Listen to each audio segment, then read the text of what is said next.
Dubbed internet money, Bitcoin is built on something called a blockchain. Now, the blockchain is a public ledger containing all the transaction data from anyone who uses it.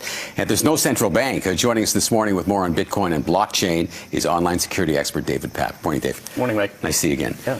So this is something that we have difficulty understanding, most of us, at least in here. And now you're going to make it even more complicated, but maybe you're going to make it easier. But you know, there are many different cryptocurrencies. But now we're going to talk about an organization that actually is the mechanics behind how you can get in and out of this this cryptocurrency.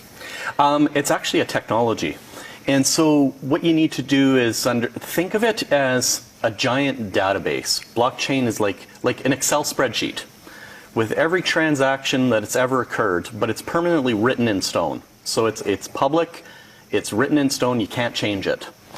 The exciting thing behind this is not just being able to use this for, you know, cryptocurrencies like everybody's heard about. It's other industries. So insurance, healthcare, charity work, legal, governance, like it just has applications in every other field.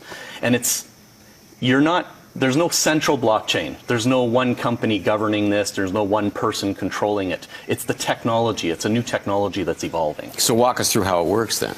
So I'll give you an example. So the easiest to understand is Bitcoin.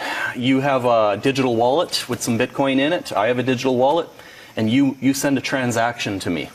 And it's for, you know, whatever, 0.5 Bitcoins, which would be pretty awesome.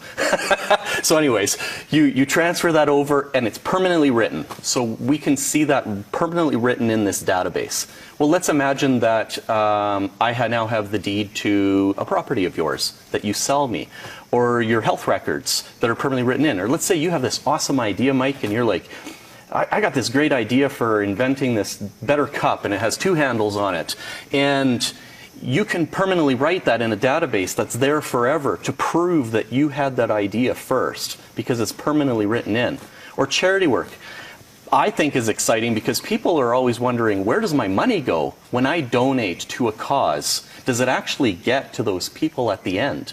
This would provide transparency to that, and you could see where your money actually ends up in the end and so how much people are shaving off. Well, yeah, you'd be able to see where they're going for an administration as opposed to the actual.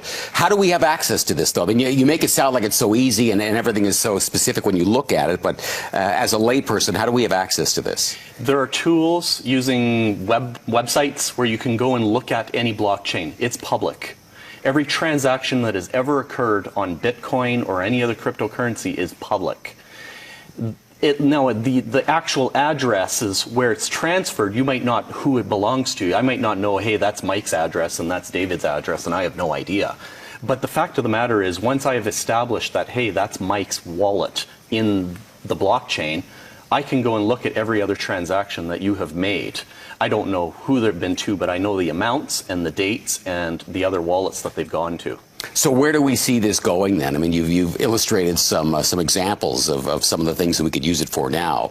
Is the sky the limit? Oh, absolutely. I think we're just at the tip of the iceberg right now. Now, on that note, what's kind of also fun are things called smart contracts and distributed applications. A smart contract is automatically having a transaction occur based on certain conditions. So that might be the sale of a house. Okay, when the money is transferred, automatically transfer over the deed. And so now you've cut out all the middlemen and the lawyers and the legal paperwork and all that stuff to simplify the transaction. Another example is having a supercomputer at your tips. We call those distributed applications, and that's on the Ethereum network.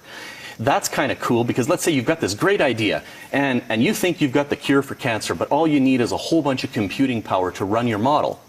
You can rent time on all of these computers that are out there that are running the network and pay them for your portion of time. It's like a supercomputer at your fingertips. Can you pay them in Bitcoin? Yeah, or Ethereum or any of that. That's right. Thanks, David. I'm more confused now. You can follow David on Twitter or check out his blog. Stay with us as we continue right after the break.